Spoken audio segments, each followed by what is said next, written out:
Alors on va insérer le curseur texte dans un paragraphe de texte et on va créer le style corps du texte, c'est-à-dire le body, le texte principal dans le document. On y va. Vous mettez le curseur texte dans un des paragraphes et dans la palette des styles de paragraphe, menu texte style de paragraphe. Alors ne me dites pas que vous êtes en train de travailler là-dedans, ça c'est la palette paragraphe.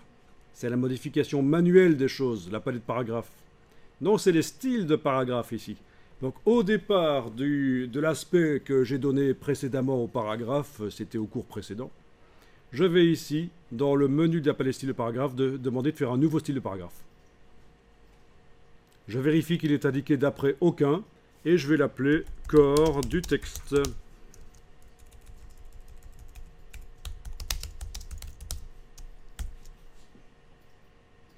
Voilà.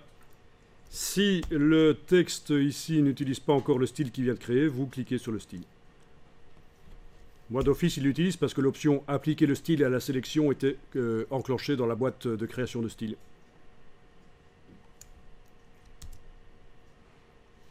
Et alors on va devoir appliquer ce style aux paragraphes qui sont entre les images. Alors attention, vous n'allez pas faire ceci, sélectionner tout comme ça et appliquer corps du texte. Parce que ce qui se passe, c'est que les images subissent corps du texte, elles ne doivent pas. Le style qui doit aller sur les images, c'est le style qui s'appelle image centrée dans la colonne. Donc j'annule. En fait, il faut vraiment cliquer sur tous les paragraphes qui... ou même les sélectionner par clic et glisser, mais en tout cas, vous ne débordez pas sur l'image et vous appliquez corps du texte. Voilà. Ici aussi. Corps du texte. D'accord ? Il ne faut pas appliquer aux images.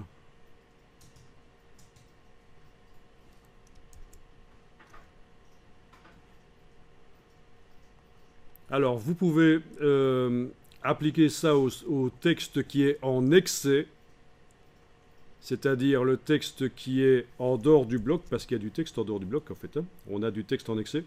Ben, il faut arriver à sélectionner tout ce qui est en dehors du bloc.